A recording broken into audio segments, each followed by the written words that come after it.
how's it going? I'll just go ahead and open it up. Dan, what did you see during the bye or going into the bye? What was your conversation like with Sheila, and what was your message to her about your plans for recruitment and how the team's looking so far? Yeah, I just I told her everything that I saw, things that we needed to be better at offensively, defensively, special teams, myself, and moving forward practice. So really everything that I had looked at our team, and felt like we needed to be better at. I shared all of those thoughts with her and where we were going moving forward, and that was it. So she's been informed. Yeah, since we don't get to talk to her, could you just tell us kind of an estimate of her level of concern, unhappiness? Is she patient right now? Does she understand the process? Yeah, I would say I would say that she understands. She's very supportive, but she's frustrated. I mean, and she should be. I mean, we all believe we should be better than we're at. But I do know that she's all in. And I know that she believes in what Brad and I are doing, and so that's pretty much it. Yeah, Coach. This is sort of along those lines, but you've talked about the buy-in before, quite a few times, and how important it is with the players and all that. What do you see with your players now, and how tough is it on them to go through what they're going through now? Yeah, no, I think that in some regards, they understand the hard times, and what we have to do to get through them and stay the course, go back to work. And, there again, I kind of said it last week, but man, we got to be better today than Dallas is today. I mean, and that's really where it starts. Everything, the urgency, the focus, the intensity, that's where we have to really win is during the week, and so that's why I mentioned we're going to get back to some of the things that we were doing in camp, and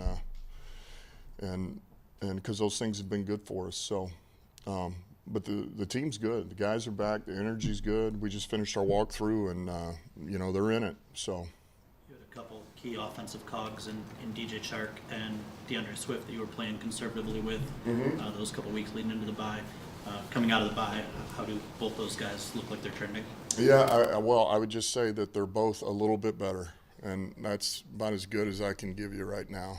We'll see it. I see Swift doing some practicing today. I don't see Chark practicing today. Because it is the same ankle that he had surgery on last year, what's the level of concern there? What is he dealing with, or what's going on there exactly? Yeah, we're looking into everything. We've, I don't know if it's, certainly we don't want anything to rear its head again, but I think it's like anything else. It's something that's bothering him, and we just got to get him to where he feels right and get it back to where it needs to be. You said nothing structural, so it's just pain management sort of deal at this point? No, I mean, we're still getting some things looked at, and so no, I think there's probably a little bit more than that, but there again, we're kind of working through it. Their defense, the sacks obviously jump out. They lead the league with 24, and you first off think of Parsons with the 6, but you look at Armstrong with 5, Fowler with 3, Lawrence with 3. Just how big is that matchup between your offensive line? 7 is the fewest in the NFL versus that rush, and how they can bring it from really all different angles. That is the biggest challenge for us. Will be that rush, and not just handling it, but as much as we can to stay away from it, which means you got to be good on first and second down. You have to be real good. But they present a challenge. I mean, Armstrong, he's come on. It's not just that. You watch him on punt rush. I mean, he's a menace. And Lawrence has still got it. And Parsons, we all talked about. We know what he is. And Fowler off the edge. And so they can do it multiple ways. I mean, they can still bring Barr, too. I mean, so but yeah, they present a challenge, but there again, I like our O-line, I like our tackles. We'll have a plan. We can't let those guys wreck the game, and but yeah, that's an issue, and it's caused a lot of teams problems. That's why this is one of the better defenses in the league. We got an update from obviously before the bye, but a little bit afterward. But how's he doing? You guys talk to him? Yeah, he's doing good. All right, he's doing good. However, he's, we're getting some things looked at with him. Actually, we're sending him to a doctor tomorrow. But we don't see residual head effects, things of that nature. He's clear. He's in good spirits, other than being frustrated that he's not going to be able to play. But so from that regard, he's good. He has his feeling, all that stuff. But there's some other things we're looking at with him.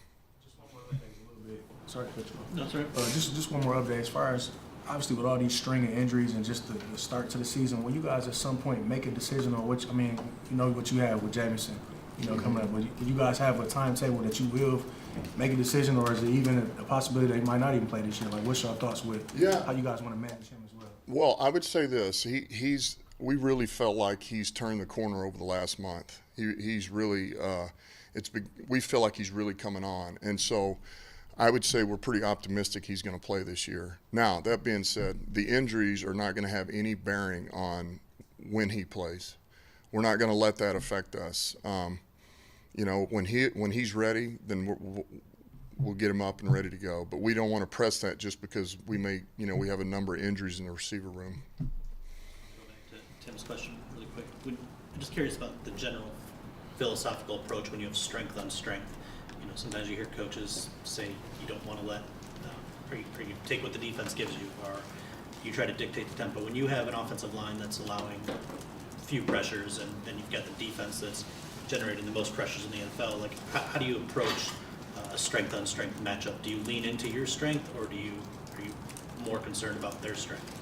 Yeah, well, I think it's a little bit of both, and I know that's not giving you the answer you want. I think you got to do a little bit of both. You got to take advantage of some areas that they have not been hit on yet that you think you can exploit potentially, and then you got to limit what they're able to do. And there again, the easiest answer is to say, hey man, stay out of third down. Well, that's an easy one. It's just not good.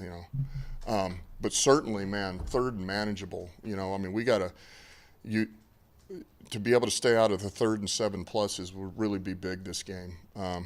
Because they're really good in that area, and that's where if they can get ahead a little bit and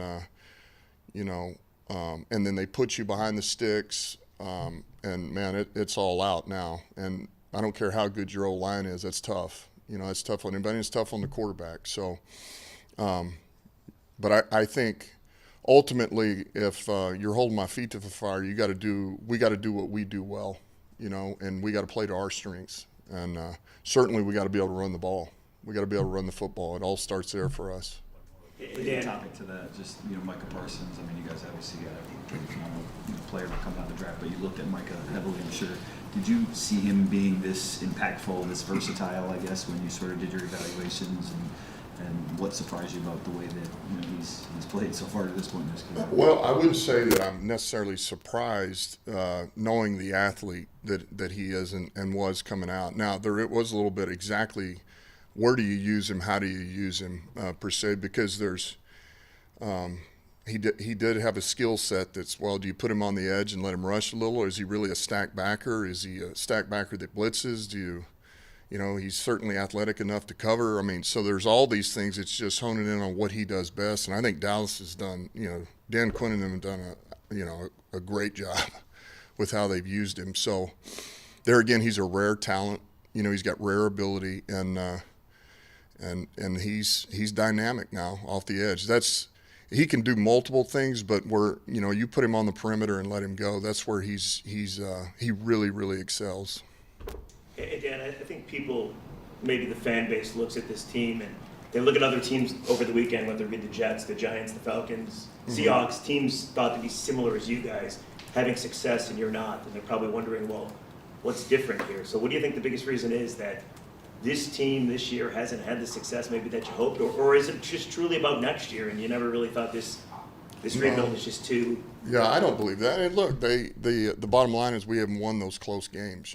We had a chance to win the Philly game, we had a chance to win the Seattle game, we had a chance to win Minnesota, and when it came to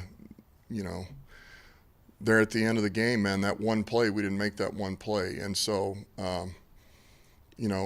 we're right there. We got to figure out how to make that one play now when we get in those close games, you know. And the key is, man, we can't let this be like New England was for us, where we're not even in the game. You know, we got to give ourselves a chance to get back in it. You know, you're in it the last 2 minutes of the game. You're either in 2 minute or 4 minute, and then you know you got to come away with those wins. And that's what we haven't done, but we're close.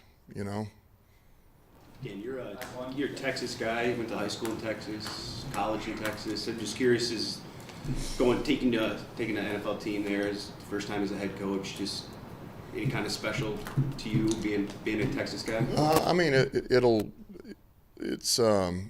be good because, you know, I'll have family there. You know, that's pretty good. And I did play for Dallas. No, I didn't play in that stadium, but so that's kind of cool. But you know, other than that, it's really another game, and it's I think more than anything, it's a very good opponent, and it's a chance for us to go and see what we're made of against a team that's playing pretty well. It's about to get their starting quarterback back. They're playing good defense, and really, it's kind of exciting. That's the way you want it, you know. All right.